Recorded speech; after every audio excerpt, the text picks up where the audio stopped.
La doctora Ana Cotrim es profesora de literatura en la Universidad de Brasilia desde 2016. Cuenta con un doctorado en filosofía por la Universidad de Sao Paulo, institución en la que también cursó su maestría. Además, realizó un postdoctorado en literatura en la Universidad Federal de Minas Gerais. Actualmente, la doctora Cotrim forma parte del programa de licenciatura en educación rural. Asimismo, es profesora orientadora en el programa de posgrado en literatura, donde aborda diversas áreas relacionadas con la filosofía, la literatura y la educación, con especial énfasis en estética y teoría literaria. Su trabajo se centra en corrientes como la estética marxista, el realismo artístico, la literatura brasileña y la literatura vinculada a la educación rural. Entre sus publicaciones más recientes destacan los libros Literatura y realismo en George Lukács, los efectos del giro marxista en sus ideas estéticas y el realismo y su actualidad. Pues aquí estamos con Ana Cotrim, ya vieron su biografía, una gran intelectual que nos visita desde Brasil, que conoce mucho sobre temas del marxismo, del leninismo, de Lukács, del sionismo, muchos temas. Welcome, Ana. Thank you very much. We're going to speak in English because it's our point of contact, because I don't speak Portuguese, I should learn it. And you're just visiting us here in Mexico, so thank you very much for this wonderful interview. No, you're welcome. I thank you. So you're here participating in a session, a meeting about Lukács, about Lenin, about rethinking Marxism in general in the 21st century.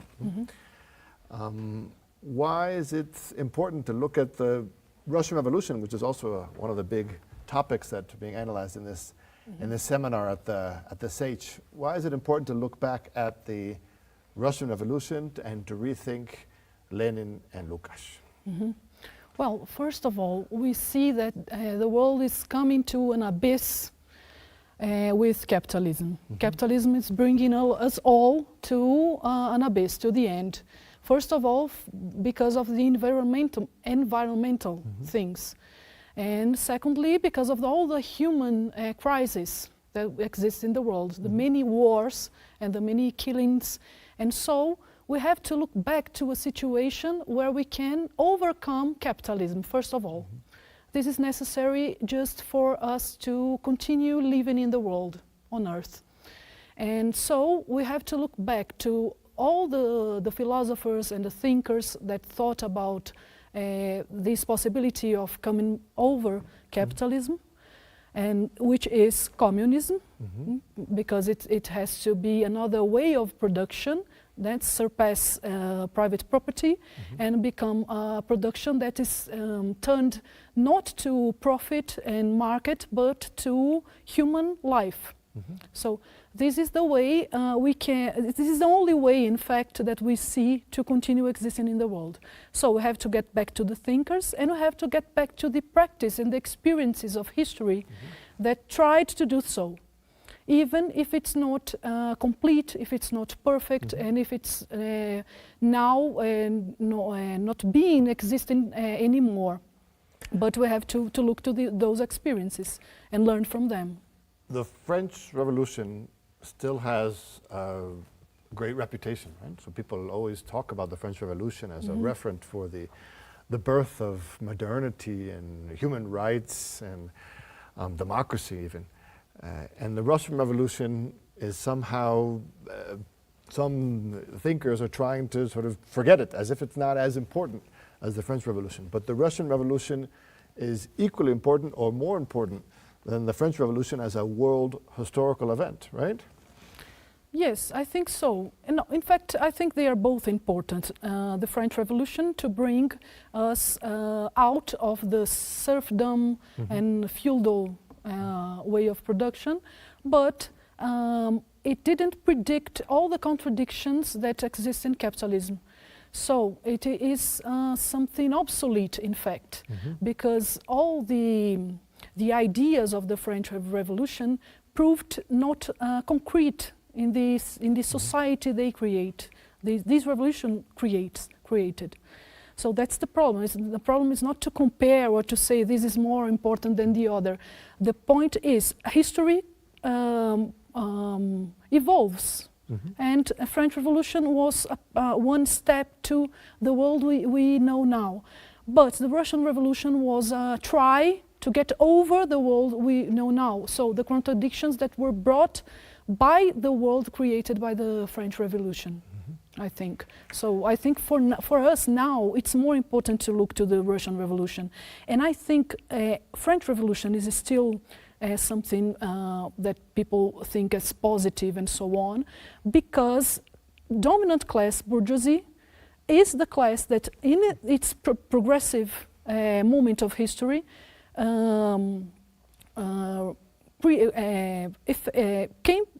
did, I don't know what to say, the French Revolution, but and it is still the dominant class. So they look back to themselves as their universal form, their positive form, and they want to bring it back to the present. But the present has proven this not practical anymore. And on the opposite, the Russian Revolution is the revolution of their enemies, the working class. And so it's not in fashion, it's not beautiful. As Marx would say, it's the ugly revolution as opposed to the beautiful revolution. And that's the reason. And the importance precisely of Lukács, George Lukács, Hungarian theorist who precisely looked at the Russian Revolution in this world historical terms and tried to make us understand the depths of what the revolution meant, not only in the economic sphere, but also in the cultural and social sphere. Why is it so important to look at Lukács in particular today? Yes, Lukács, it's really important to look at today because he's the most consistent philosopher that wants to make his way to Marx. So Lukács, first of all, he's important because Marx is his base in his point of how do I say, ponto de partida e de chegada. The starting point starting point and ending point. Thanks. And so he's the one who tried to develop and explain in terms of philosophy many points that in Marx are not very developed. So and also based on the Marx worldview, develop other subjects that Marx didn't see. So capitalism, imperialism, and other situations, and art, and modern art, and so on, that Marx couldn't see.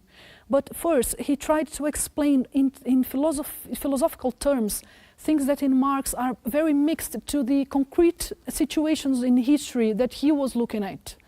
So, for example, aesthetics, arts, philosophy of art. Marx talked about many authors and talked about art, but it is in the midst of his work. There is not a text, a finished text by Marx that about art and about literature. And Lukács is the one who took this worldview, took these many mentions and many aspects, and developed a great and enormous, in fact, thought about art and aesthetics and literature. Both in his period during the 30s, when he started to write about literature, and his great project of the aesthetics, the peculiarity of the aesthetics, which is his one of his late works. And also in the subject of ontology, which is something that Marx, maybe he has mentioned this word, ontology, 2 or 3 times in his work. But he understands this important, how do I say, core of his work, and developed in philosophical terms, explaining and even developing further the meaning of this ontological term that Marx represents related to Hegel and other philosophers.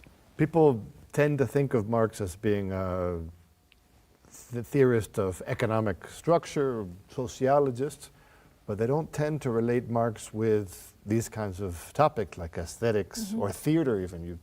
I was reading an article you sent to me before this interview about how Marx admired very much Shakespeare, right? Yes. And that he was very interested in this area, although he didn't write a whole lot about the aesthetics itself. Lukács is the one who really takes out that more artistic and theatrical and cultural side to Marx. And this is related to the Russian Revolution as well itself, right? I mean, Lukács is writing in the context of the Russian Revolution, and he writes about the Russian Revolution, right? Also, not only, but also. Yes, Lukács starts his turn into Marxism with the Russian Revolution. But as he says, it takes a decade of learning Marxism, the period of learning Marxism, because in his youth, his conception was completely different. He was worried about many themes alike, but he didn't develop in the same way. So Russian Revolution was the turning point for him. And during the 20s, he learns Marxism, as he says. He turns into this work, and he turns into the connection between theory and praxis. And so he notices that Marx is an original way of seeing the world in general, not only economically, also in terms of developing the human being, subjective, developing sensitivity, how consciousness comes to be developed in history by human beings. So he looks at Marx and notices that he is a turning point in the history of philosophy. And then he apprehends all this worldview and develops. And then, so it is related to the Russian Revolution, but it goes beyond, it goes much beyond the Russian Revolution. And one of the things he says, there is and there is not an aesthetics in Marx, because all this worldview contains some thoughts that have to be developed in many aspects, but it is how do I say? Well, it's the beginning of materialism. The beginning of understanding something that in schools nowadays everybody knows.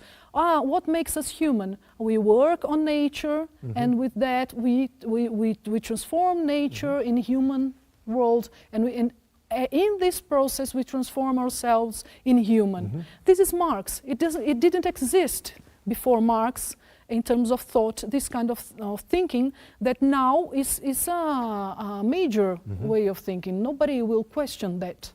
Right, and also, for example, another point that Marx it's the separation between body and spirit.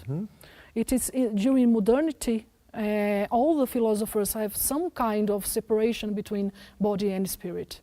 And so, for example, Hegel, he thinks the part of us that is human and humanizable, I don't know if this word exists, is the spirit. The body has to be controlled, and with the body, the passions, the feelings, and so on. And Marx is a new view about that our consciousness, our subjective, our feelings, all this part is turned into human together, together with humanization of our five senses, right? So spirit comes with the humanization of the body. They are not two separate things. So we can think of passions and feelings as humanizable, as educational. And so, for example, art, that is a field of human production that directs to all subjective senses, imagination, feelings, thoughts, etc., is for Marx the best way of self-consciousness. The best of the production. So it's completely different, and this is something that it's not directly economic, and that it's original. And it was more or less around this time when, right after the Russian Revolution, that the manuscripts of 1844 were found, right? Because they had been disappeared for a while, right? The economico-philosophical manuscripts of 1844, it was found around 30. About 1930. 1930. Right? So this is simultaneous with Lukács's development of re-encountering of Marx, no? Yes, more or less. yes. It's he was among the thinkers that found it, and studied it for the first time. And together with his actuation in Hungarian communist movement, the finding of the manuscripts was very important to him. Why? Because there Marx approaches the topics like objectivity and subjectivity and so on in a different way. In fact, manuscripts are manuscripts. He didn't prepare to publish in, so it's very hard, it's very hermetic.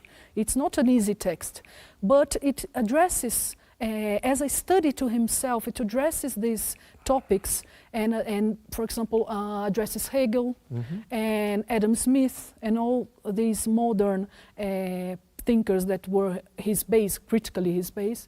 And it was new to Lukács, this kind of approach. And he says, I use it to read Marx with the lens of Hegel.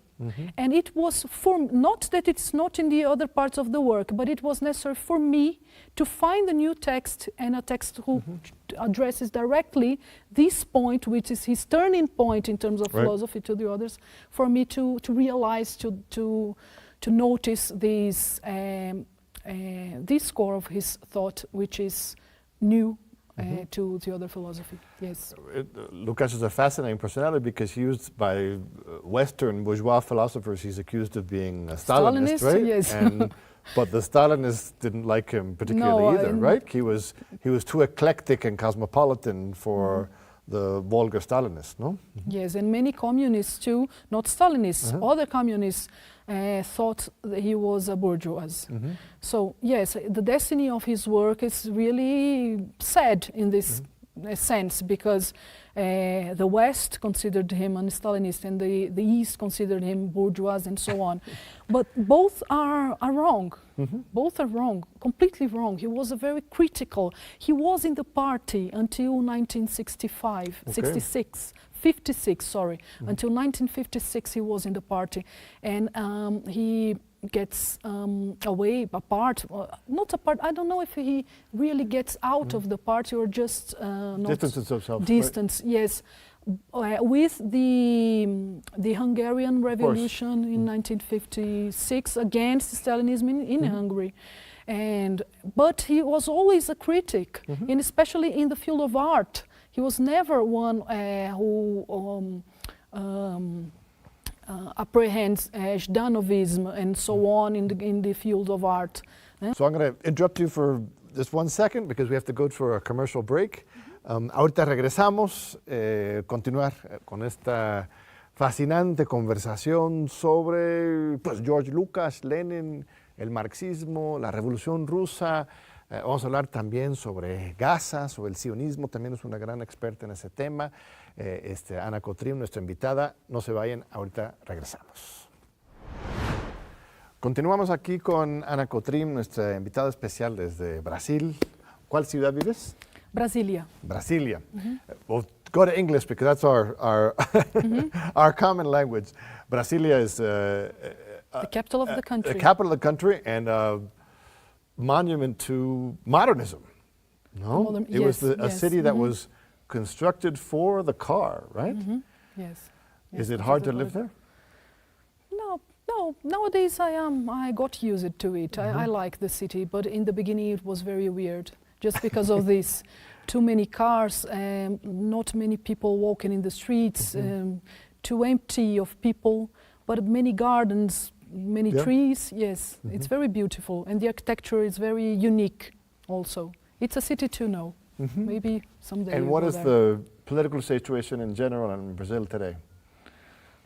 That's a hard question. That's a hard question. Well, we have a coalition government, you know that, which is led by Lula, who is a very legendary left-wing leader. But in fact, nowadays the government is very directed to neoliberalism. Really? Yes, with the, I don't know how to say, the ajuste fiscal. With a fiscal adjustment. Fiscal adjustment. And so the government kept the same budget to health, to education, to universities, more or less that was in the previous government. With Bolsonaro? Yes, with Really? Bolsonaro. Yes, very slight differences. And so it's really a problem. We had a strike.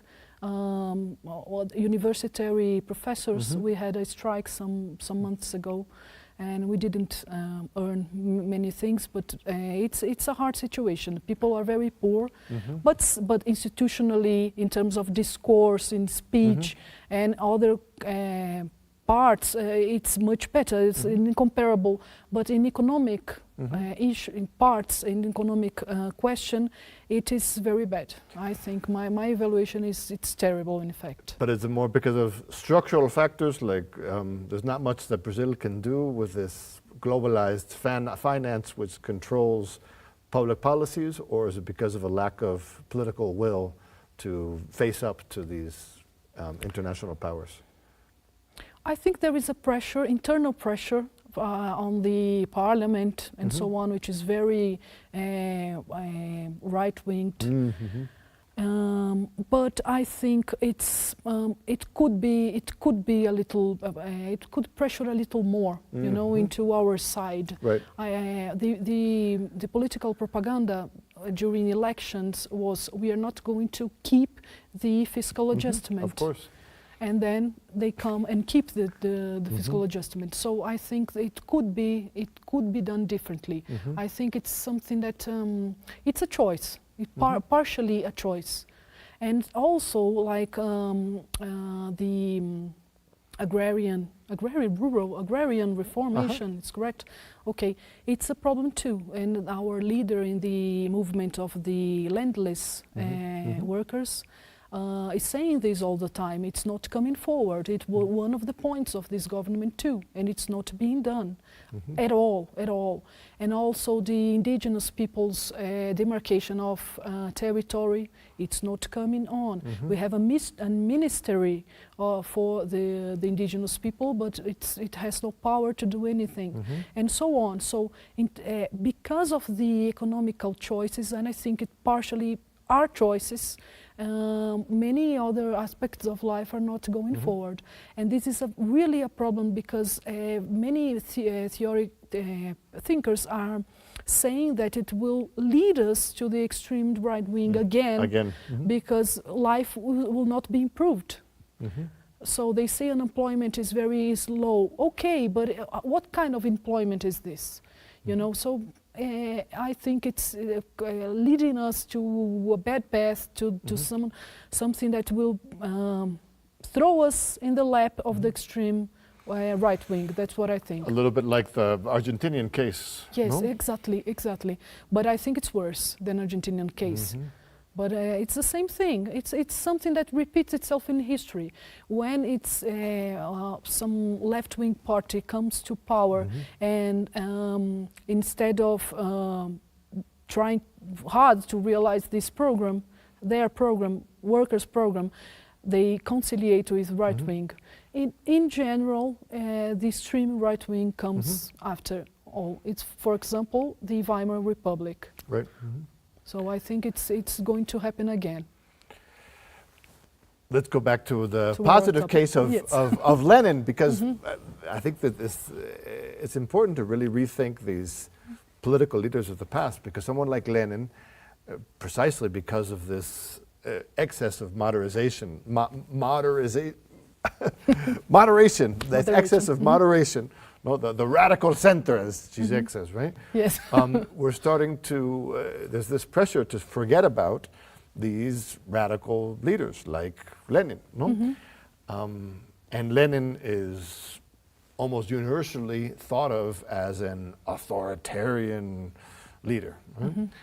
One of the topics of this seminar, at the Centro de Investigaciones Interdisciplinarios, el CEICH, a seminar organized by our friends Aide Garcia y Pepe Gandarilla. One of the big questions was, can we think of Lenin as a Democrat? Is that a possible thing to say? Can we say that Lenin is actually thinking of a different way of understanding democracy? How to respond to these people who say that Lenin shouldn't even be read anymore because he's an authoritarian of the past. Yes, well, you said he was a Democrat, and I agree completely. I wrote it down in my notebook, Lenin is a Democrat. Yes, I don't think where it come from. In fact, the idea that he was authoritarian is really comes from the Stalinism, it comes from other things that not Lenin at all. First of all, it's this, what attitude or what writing, what text of Lenin can be how do I say, interpreted as authoritarian. I cannot say one. Dictatorship of the proletariat, no? The concept. Ah, yes, the concept of dictatorship, yes. Okay, I'll get there. But I think he's completely a Democrat, and he advances the concept itself of democracy with the idea that getting back from the original idea of democracy, which is power of the people, which is the people decides over all the important issues we have to decide on society. And so really decide. And he, in the beginning of the Russian Revolution, the Soviets operated, and the operation of the Soviets was the radical democracy, which is in it. You can say? No, I was just going to say that Soviet means council. Consejo. Sometimes people imagine Soviet being somehow bureaucracy, no? But no. Soviet is consejo, is council, it's people's assemblies, no? So when he says all the power to the Soviets, he's saying all the power to these communal decision-making processes, right? Yes, communal is the word, the key word, I think. Precisely, Soviets are communal councils, which can be in neighborhoods or in industries or fabrics or even in lands. Well, and so meetings were made, decisions were taken, and these decisions, they took one representative to carry, I don't know if this was to carry this decision to another instance. No? So the representative is going to say and defend the decision of those people in another instance, in an instance above, and so on. So it's much more democratic than the system of representation that we have in bourgeoisie governments. Which is you elect a representative and he does whatever he wants. That's true. You delegate power, right? You delegate, yes. You don't take the decision. People didn't take the decision. For example, what we're saying about Brazil, we elected this government with an idea, and this idea is not taken on. So what can we do? We are going against, but if we go against, then there is the extreme right wing and so on. And so it's not democratic. In fact, it's an autocratic government. What we call democracy is not democratic. It's a way of government. It's how do I say this? A system of government. And it is not really democratic because it doesn't give to the people the power of decisions. So what Lenin was saying, and even when he was saying dictatorship of the proletariat, okay, dictatorship of the working class, they are dictating over who? Over the dominant class, the capitalists, the half a dozen families who own the world. Are these people oppressed when they are taken, when their property are taken and given back to the people who built it? No, it's not being oppressed. So the word dictatorship, it's a word that nowadays is related to something oppressive and anti-democratic, but in fact it is not, because it's the power to the people, the idea of power of the people. And Lenin also uses it in the strict classic sense of the Roman dictators, right? So the Romans appointed dictators for specific tasks and for a limited amount of time, right? So you appoint a dictator to defend the republic against an invasion. You give him special powers, to control the army and defend it, right? During 1 year until he has won or been defeated in a war. So in the same idea, Lenin is thinking of as a temporary, transitional moment in which instead of 1% no, deciding over 99%. 99% now decide over 1%, but eventually you don't have to have any kind of differences at all, at least in terms of class. No, so it's a Yes. it's a transitional theory, no, and from a moment of democracy to even more democracy, right? Yes, it's a moment of and in the moment when the state was still necessary, because the idea that is not realized, not done, is that we are going to they were going to, as Marx and Lenin would think, not that it happened, destroy the state. State is something related to the class structure of society. So as long as the state is still necessary as an institution, he would be governed by a proletariat dictatorship. But the idea is to get over the existence of a state. That for Marx is alienation of our powers of self-organization. State is this, the alienation of the people of our own powers of self-organization. Self-organization is the aim, the objective. And so the thing is that they, in the 1990s, no, with the end of history, with the end of the Cold War, we were taught that all of these ideas were somehow old nostalgias, no, of the past. Why is it so relevant to recuperate these ideas today, in a moment in which apparently capitalism has been successful, conquering the entire world, no, even smaller pockets around the world in Asia and Africa and Latin America, which used to be outside of the capitalist circuit, are now part of it. Now it's really one world system. Yes. How can this still be relevant, this kind of communist thinking? Well, just for the fact that it's successful for itself, for as a way of production, and for its owners. But it's not successful as a way of living. That's the point. That's the point. It's yes, it has conquered all the world, not only in terms of extensive world, but also intensive. The relationships are more governed by the cash nexus, as Marx would say, than it was before. So all relationships can be relationships in relation to the world, to things, to nature. Everything is an asset. Everything can be traded for cash and money and so on. So yes, but it proves. But it is leading us to the end, to the end of the nature, to the end of life. So I think this is the point. We don't have crystal balls. So we have to look to the past, to the things that happened. I think that looking to Russian Revolution is also to look at its mistakes, not to be repeated. But there are other examples in history. There's the Cuban Revolution. There was the French Commune.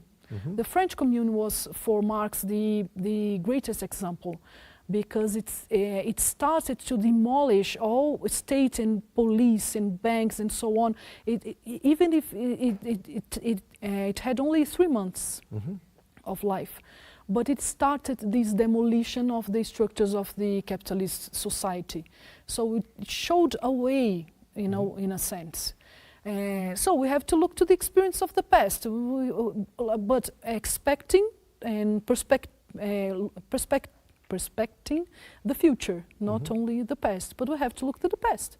And also, as people say, why Marx is still read nowadays, once he's from the 19th century and so on.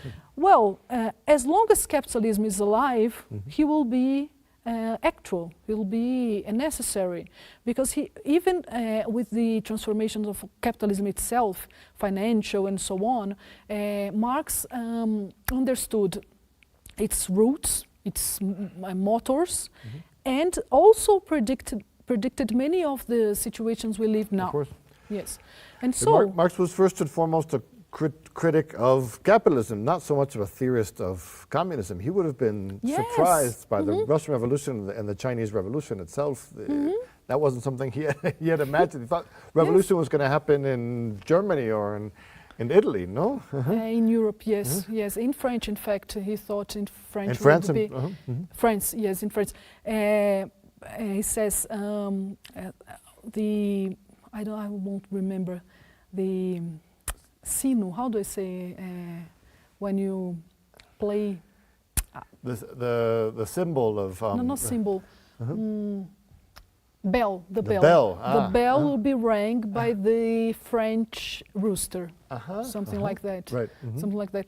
Because France was the land of revolutions, and was the first revolution in the new Rhenish newspaper in 1848 during the Spring of the Peoples. Marx analyzed the revolution in Paris in June in 1948, which was massacred by the government that was put in power by the same people. They noticed that the government wouldn't accomplish their needs, the needs of the working class, and so they had another revolution in June, and it was a bloodbath, you know. And Marx said it was defeated, but we won. But they were defeated because what did we lose? We lost bourgeois illusions. So it's the first time that this third state that was bourgeoisie and proletariat get split in two nations. Bourgeois and the working class, and so he analyzes this as a great victory for the conscience of the working class, the loss of the bourgeois illusions, and all this was happening in France. So for Marx, it was going to be in Europe for sure, and maybe Germany and France. That's important of thinkers like Lukács and others who are updating the analysis in the 20th century. We're going to go to second commercial break. Okay. Vamos a un segundo corte y continuamos en unos minutos para culminar este gran diálogo con una pensadora crítica muy importante que nos visita desde Brasilia, Brasil, aquí a la máxima casa de estudios. No se vayan, aquí les esperamos. Continuamos aquí con Ana Cotrim. Gracias a nuestra audiencia. Gracias, estimada Ana. Another topic that you've been writing about recently is the topic of Zionism, especially in the context of the conflict in the Middle East. What is happening? What does this mean in terms of human civilization, Western civilization, and what role does Zionism as an ideology, as a theory, play into what's happening today in the Middle East? Well, first of all, I think that it's not a conflict, it's an occupation, it's a colonization, it's an extemporary colonization. That's the fact. And it's an occupation of a land, so it's not a conflict, it's a strike on a people. And Zionism is an ideology which is very close to, which is a racist and an apartheid and very close to fascism ideology, in fact. And as it's in its origin, it was one of the responses to the anti-Semitism that happened in Europe. Yeah? So first of all, anti-Semitism is an European event, and Zionism was one of the responses. The other response, which was during the 19th century much more disseminated among the Jewish communities in the countries of Europe, was the idea that they had to have civil rights in their countries. So the idea of equality, the idea of political equality, which was achieved in some of the countries. And Lenin talks about this as in civilized countries, Jewish people have civil rights, have equality, but in Eastern Europe, they were not still granted the human and civil rights in general. So anti-Semitism is something that exists for centuries in Europe, not in Palestine, not in the Middle East. In fact, it's something that has to be said. people, there were a Jewish people, a Jewish community in Palestine much before the establishment of the State of Israel, and the relationship was great. So first of all, this idea that it's a religious debate, conflict, thanks, a religious conflict. It's something created by Western media. It's something completely false. The relationship was great. It was normal, in fact, and many, including many of the Jewish people who lived in Palestine before the occupation, was against the occupation because they saw what it was doing. What was it doing? It was expelling all the people, killing, expelling, and destroying the villages and taking the land and so on. So Zionism is an ideology that comes in the dominant classes, and they come to meet also an interest of European dominant classes, which was to have a post, an advanced post in the Middle East. So to colonize, economical and financial interests in general, and political interests of controlling and having a post in the Middle East. So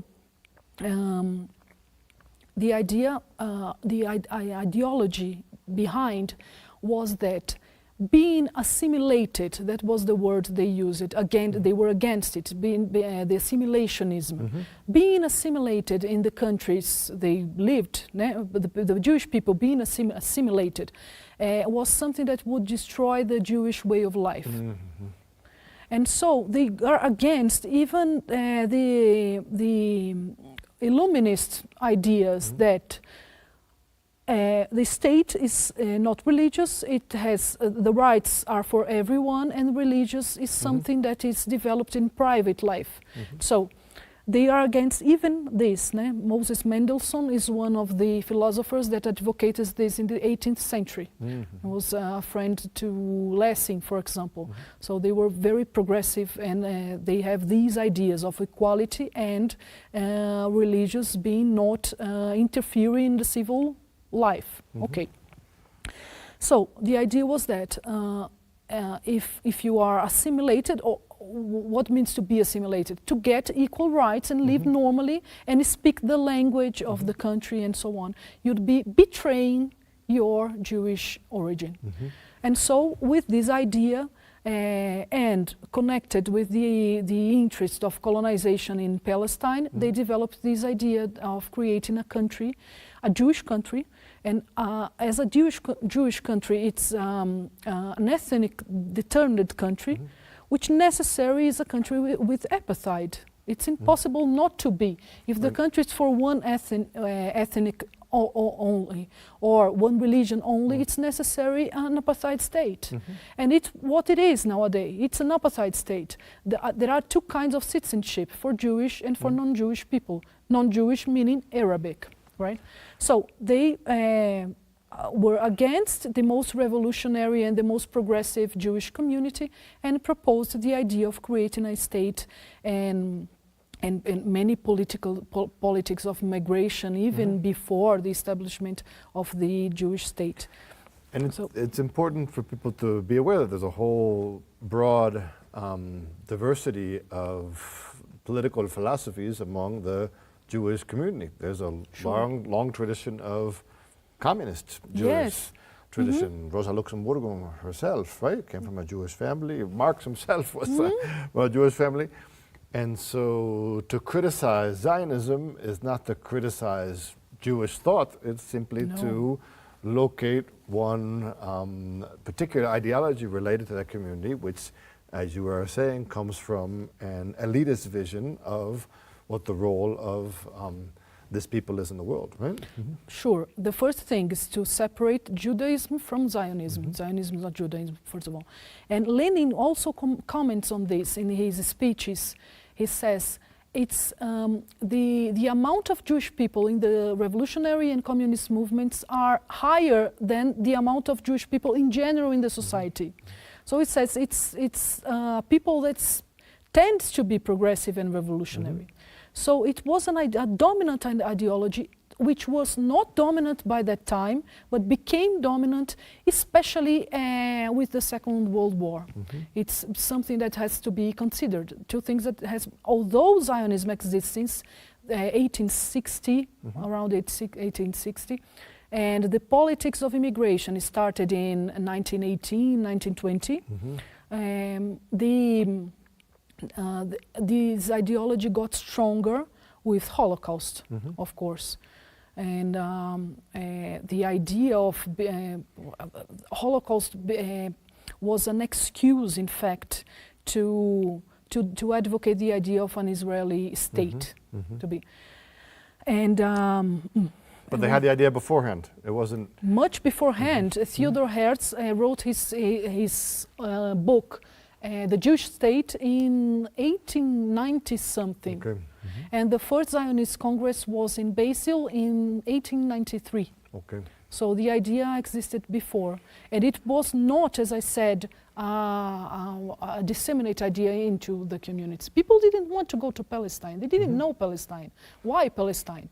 So there was a great propaganda, which was a land without people for a people without a land. So they created the idea that Palestinian was a land without people. And they said there are written texts saying, oh, it's just half a dozen of tribes, half a dozen of blacks lost in the desert and something like this. And so they created this slogan to convince especially the Eastern European Jewish people, which are in bad conditions in their own countries, to immigrate to Palestine, much before the Holocaust, but already in a context of anti-Semitism, of course.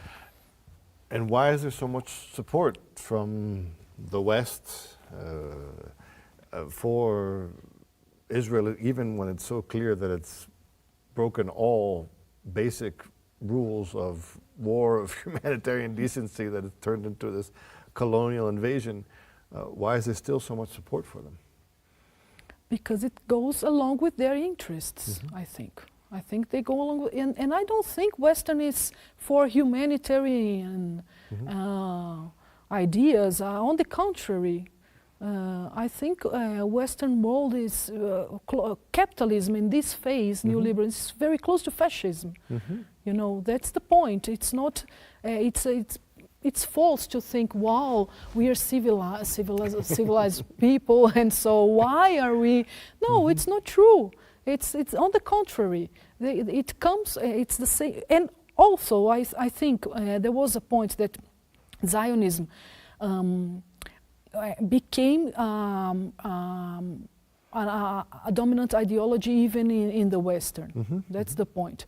And it's something very curious, because when the State of Israel was created, many countries had strong and difficult politics to the interests of Jewish in their own countries. But this was surpassed nowadays, I think. And I think there is a Jewish dominant class which defines the ideas of the Jewish people, unfortunately, on the contrary of what it was during the 19th century, the progressive and so on. But I think that's it. It goes. They are in favor of this situation. They want to dominate the Middle East. They want to dominate that territory. They want to have an allied government in that territory. That's all. I think this is the main economical. It's a very powerful base. point you're making in terms of the nature of the West, at least today, right? Perhaps at some moment it had more of a democratic essence, but at least in this moment of late capitalism, or what you want to call it, the 21st century, it's absolutely consistent with its central interests of expansion and accumulation and domination. And in that way, the Second World War itself was not an exception, right? Because that's the liberal story, that somehow Hitler and the Second World War were An exception. Aberration, an exception to the march of liberal progress, right? But in fact, it's part of the project itself. Would you say that? Yes. Well, who invented colonization? They invented colonization. Racism. The colonization invented racism. hierarchy of races. It comes with colonization. There were peoples, not races. The very idea of a race is biologically false, and it's historically false, because the black people didn't consider themselves blacks. There were these people, Indian people, indigenous people, didn't consider themselves Indians, and so on. So I think colonialism is something that is intrinsically related to capitalism. Capitalism doesn't live without colonialism. It's the international division of work. So Palestine is part of it, and it's the same. It's precisely the same. It's not different from any other colonization. And if you see slavery in Brazil and all the atrocities and torture, they think, oh, dictatorships tortured, they are imprisoned people. No, torture is something that has ever been an established expedient to keep slavery, to keep all kinds of social structures. So it's the same. I think it's the same. The difference is time.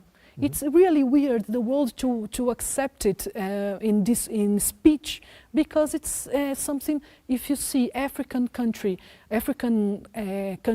they were getting their independence in 1950, 40, 50, 60, 70, and Palestine was being colonized by that time. So I think the difference is time, and I think it shows, in fact it shows the essential colonialism of all our world. Racism and colonialism of the world. And the pockets of hope or resistance, Latin America offers a hope to humanity because of its tradition of political and social struggle, because of its syncretic and the diverse populations. Latin America, you see that as a possible hope for the future, or where would you look for hope? I don't know how to answer this question. I see a lot of hope in Palestinian resistance. That's something I think it's different. People are aware of their history. I have the chance to go to Palestine, and I interviewed a lot of people, common people, children, and so on. And everybody knows precisely where their family were expelled from, what happened, and what they have to achieve. This land is mine, this land is called Palestine. And so there is a consciousness that I haven't seen in any other place, and a memory. For example, they have banners and these kind of things for every person that is killed or imprisoned by Israeli forces. And so you go to a neighborhood, to a village, and there are one on the other in the walls, and you never forget. And I keep thinking, imagine if in Brazil you put something like this in the communities for every black boy killed by the police, for example. It would be full of this. And so just to look at this, you gain some awareness, some consciousness of what we are living. And this is true in Palestine. Everybody has a national consciousness, not a communist consciousness, not socialist. There are limits, there are problems. There are political problems and the relationship with the national authority, which is very conciliatory to the occupation, which is a great problem. It's something, and Hamas, which is a fundamentalist party, and so on. So the Socialist Party, which was the most radical and better, today is, as in all other parts of the world, is very small. It's has no force. So there are problems, but the people, they are brave also. So they look at those soldiers. They look like a Robocop, you know, and then with a stone and a child, and they look in the eye. They are not afraid, and they say it's something that they say. These are mosquitoes, because they are afraid of children. They are afraid of children. They are killing children in Gaza on purpose. It's not something that happens in a war. It is on purpose. It is their speech. If you don't kill the egg, in the future it will be a snake. It's a Nazi kind of thinking, right? So I think if I see any future, it's this kind of future with the resistance, and I see it in Palestinian resistance. Thank you so much, Ana. You're Real welcome. privilege to have you here at the Vean. No, it was a pleasure. Wonderful. Muchas gracias a nuestro muy amable público por estar con nosotros en otro programa intenso e inteligente de Diálogos por la Democracia. Te esperamos de nuevo en 8 días. Gracias.